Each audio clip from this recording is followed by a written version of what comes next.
जय श्री राधे, जय श्री कृष्ण। कई लोगों के मन में प्रश्न आता है कि महाराज आप हमें श्राद्ध पक्ष के बारे में कुछ बताएं, क्योंकि प्रत्येक वर्ष में श्राद्ध 15 दिन के लिए आता है, जो कि पितरों का समय होता है। वह श्राद्ध पक्ष कब करते हैं? कहते हैं आश्विन मास में, यानी कुंवार का महीना जिसे कहते हैं। कुंवार के महीने की प्रतिपदा से लेकर हम अमावस्या तक का जो समय होता है 15 दिन का, यह श्राद्ध पक्ष कहलाता है। प्रत्येक वर्ष श्राद्ध पक्ष होता है। कहते हैं जब जब पितर पक्ष आता है तो लोगों के मन में कई प्रकार के एक प्रश्न होते हैं कि पितर पक्ष में हम कैसे अपने पितरों का श्राद्ध करें, पिंडदान करें। यह प्रश्न हमेशा मन में बना रहता है। कहते हैं पितर पक्ष का उद्देश्य ही है अपने पितरों को याद करना, अपने पूर्वजों को याद करना, उनके निमित्त जल तर्पण करना, पिंडदान करना या ब्राह्मण भोज कराना। यह हमारे मन में कहीं ना कहीं प्रश्न बने रहते हैं। कभी कभी प्रश्न मन में आता है कि पितर पक्ष में कितने ब्राह्मणों को भोजन करवाया जाए, या मन में आता है कि हमारे माता पिता, कभी कभी ऐसा होता है कि किसी के माता पिता बचपन में ही गुजर जाते हैं, खत्म हो जाते हैं, तो वह व्यक्ति कब अपने माता पिता का श्राद्ध करे, कब उन्हें पिंडदान दे। ऐसे मन में हमारे प्रश्न आते रहते हैं। और कभी कभी तो यह क्वेश्चन आता है कि अपने माता पिता को क्या बेटा ही तार सकता है, क्या बेटी नहीं तार सकती? आज इन सब बातों की चर्चा हम इस वीडियो में अवश्य करते हैं। कहते हैं गृहस्थ आश्रम में रहने वाले प्रत्येक गृहस्थ व्यक्ति का धर्म बनता है कि अवश्य ही अपने पितरों का श्राद्ध करें, पिंडदान दें उन्हें।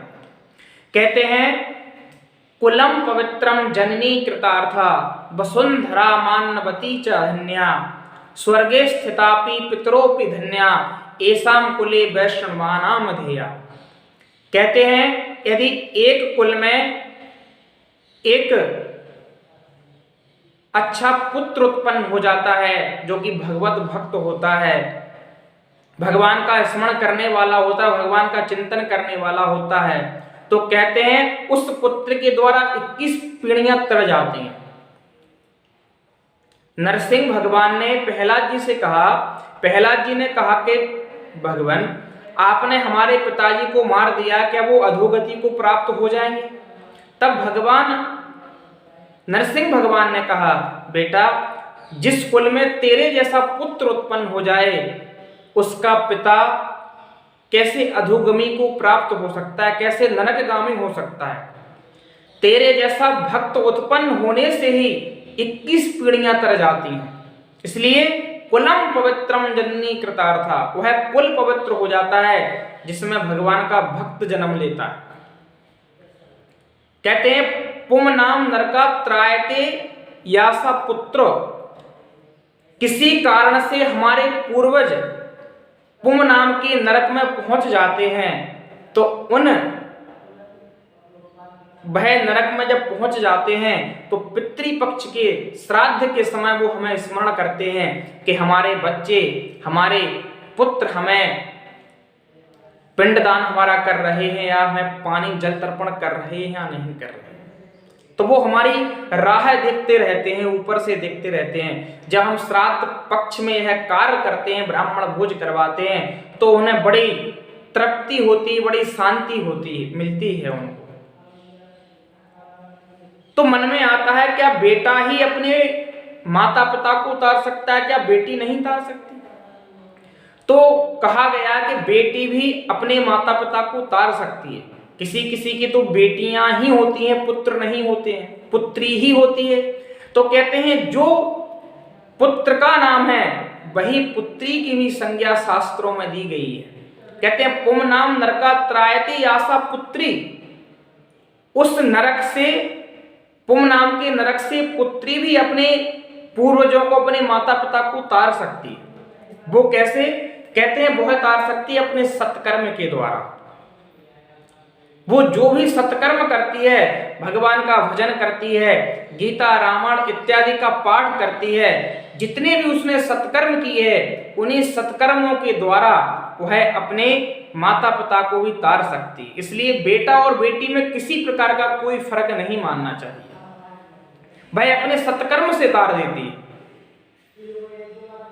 मन में प्रश्न आता है तो श्राद्ध पक्ष में कितने ब्राह्मणों को भोजन करवाया जाए? एक ब्राह्मण को, दो ब्राह्मण को, तीन या अनेक ब्राह्मणों को? तो कहते हैं भागवत जी में इसका प्रमाण दिया गया है। 7वें स्कंद में 15वें अध्याय में 3रा श्लोक जो हम पढ़ेंगे तो उसमें प्रमाण दिया गया है क्या? दौ देवे पितृकार्य त्रीन एकैक मुभयत्र वा भोजयेत सुसमृद्धेपि श्राद्धे कुर्वन्न विस्तरम। कहते हैं देवकार में 2 ब्राह्मणों को भोजन करवाना चाहिए, 2 ब्राह्मणों के द्वारा देवकार घर में संपन्न करवाना चाहिए। 2 ब्राह्मणों को बुलाएं, उनके द्वारा आप देवकार संपन्न करवाएं, पाठ इत्यादि, हवन इत्यादि जो भी आप देवकार करें तो उसमें 2 ब्राह्मणों को आप भोजन करवाएं और 2 ब्राह्मणों के द्वारा वह कार्य संपन्न करवाएं। पर पितृपक्ष में, श्राद्ध पक्ष में कितने ब्राह्मणों को? तो कहते हैं पितृकार्य त्रीन, कहते हैं श्राद्ध पक्ष में 3 ब्राह्मणों को आप जिवावें, उन्हें भोजन करवाएं। क्योंकि अधिक ब्राह्मणों को यदि आप करवाएंगे, देखिए श्राद्ध पक्ष में जितने भी ब्राह्मणों को आपने भोजन करवाया वह ब्राह्मण आपसे संतुष्ट होना चाहिए। आपसे संतुष्ट होंगे तभी आपके पितर वहां खुश होंगे, बड़े प्रसन्न होंगे। इसलिए अधिक ब्राह्मणों को ना करवाएं, या तो फिर एक ब्राह्मण को भोजन करवाएं, या फिर ज्यादा से ज्यादा आप कर सकते तो 3 ब्राह्मणों को, इससे अधिक ब्राह्मणों को श्राद्ध पक्ष में, पितृपक्ष में आप नहीं जिवावें। देव कार्य में आप कितने भी ब्राह्मण कर सकते हैं, 1, 5, 10, 25, 50, 100 इत्यादि।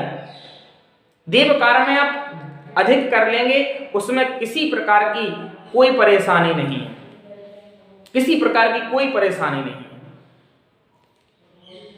इसलिए 3 ब्राह्मणों को आप जिवावें, और 3 यदि आपकी सामर्थ्य नहीं है तो आप एक ही ब्राह्मण को पितृपक्ष में आप भोजन करवाएं, और भरपूर जितनी आपकी श्रद्धा है उतना आप उन्हें द्रव्य, वस्त्र इत्यादि देकर उन्हें विदा कर दें। यह मन में हमारे क्वेश्चन जागते रहते हैं, और कई बार मन में ऐसा आता है कि हमारे पिताजी हमारे जन्म के बाद ही गुजर गए, हमारी माताजी गुजर गईं, तो हमें पता ही नहीं है कि कौन सी तिथि को हमारे परिवार के सदस्य खत्म हुए थे, तो उनके लिए कब श्राद्ध, कब पिंडदान किया जाए। तो कहते हैं जब हमें अपने माता पिता का, अपने परिवार वाले लोगों का पता नहीं होता है तो उनके लिए अमावस्या के दिन, पितृपक्ष में जो अमावस्या पड़ती है उस दिन हम अपने पूर्वजों का श्राद्ध और पिंडदान कर सकते हैं। और यदि आप उस अमावस्या को नहीं कर पाए तो आप फिर मकर संक्रांति में कर सकते हैं। कर्क की संक्रांति जब पड़े तब भी आप श्राद्ध और पिंडदान कर सकते हैं। और यदि इस समय पर भी आप नहीं कर पाए तो कहते हैं चंद्र ग्रहण में कर सकते हैं, सूर्य ग्रहण में भी आप श्राद्ध अपने पुत्रों को पिंडदान दे सकते हैं। और इसके अलावा भी भागवत जी में प्रमाण है, 7वें स्कंद के 14वें अध्याय में आप पढ़ेंगे 19 श्लोक से लेकर 26 श्लोक तक, तो इसमें बताया गया कि मार्गशीर्ष माह में, पूष माह में, माघ माह में और फाल्गुन माह में, इन 4 महीनों में कृष्ण पक्ष की अष्टमी को अपने पितरों को आप श्राद्ध दे सकते हैं, उन्हें पिंडदान कर सकते हैं। और इसके अलावा जिस तिथि को वह हमारे पूर्वज माता पिता खत्म हुए थे, उस मरने वाली तिथि में भी श्राद्ध किया जा सकता है, या जिस दिन अग्निदान दिया गया हो, उन्हें जलाया गया हो, उस दिन को भी हम श्राद्ध पक्ष कर सकते हैं, यानी पिंडदान दे सकते हैं। यह सब मन में हमारे विचार जागृत होते रहते हैं, इसलिए कहते हैं अपने पूर्वजों को पिंडदान और श्राद्ध अवश्य करना चाहिए, क्योंकि उनको वह प्राप्त करने से उन्हें शांति प्राप्त होती है और वही फिर हमें आशीर्वाद प्रदान करते रहते हैं। एक बात मैं पुनः कहना चाहूंगा कि आप जिंदा में ही अपनी माता पिता की इतनी सेवा करिए कि फिर उन्हें शायद वहां जाकर आपकी प्रतीक्षा ना करनी पड़े। माना कि जो शास्त्रों में विधान बतलाया गया है, श्राद्ध तो हमें करना ही होता है, और प्रत्येक संतान का धर्म भी होता है कि अपने पूर्वजों को वह जल तर्पण करे, पिंडदान करे, ब्राह्मण भोजन करवाए। इसलिए आप जिंदा में ही अपने माता पिता की बहुत बहुत सेवा करिए, क्योंकि कहते हैं जियत पिता से दंगम दंगा, मरे पिता पहुंचावत गंगा, और जियत पिता की पूछना बात, और मरे पिता को दूध और भात। यदि आप जिंदा में उन्हें नहीं पूजते हैं, मरने के बाद उन्हें आप कितना भी आप खीर का प्रसाद लगा दो, लड्डू का प्रसाद लगा दो, तो वह आपका व्यर्थ ही माना जाता है। इसलिए यदि आपके माता पिता हैं तो आप उन्हें जिंदा में ही बहुत पूजें, बहुत उनका सम्मान करें, क्योंकि हर माता पिता अपनी संतान से कुछ भी नहीं चाहता, केवल यही चाहती है कि हमारे पुत्र, हमारी संतान हमसे 2 वक्त अच्छा ही बोल लें, इससे ही उन्हें शांति प्राप्त हो जाती है, इससे ही वह बड़े खुश और बड़े प्रसन्न हो जाते हैं। इन्हीं सब बातों को लेकर हम आज श्राद्ध की बातों को लेकर आपके मध्य उपस्थित हुए थे। यदि आपको यह वीडियो अच्छा लगे तो आप अपने लोगों को, अधिक से अधिक लोगों को शेयर करें, और हमारे चैनल को सब्सक्राइब करें और बेल आइकन को अवश्य दबाएं। इन्हीं सब बातों को लेकर हम पुनः एक नए वीडियो को लेकर आपके सामने सम्मुख होंगे। इसी बात को लेकर जय श्री राधे, जय श्री कृष्ण, बोलिए वृंदावन बिहारी लाल की।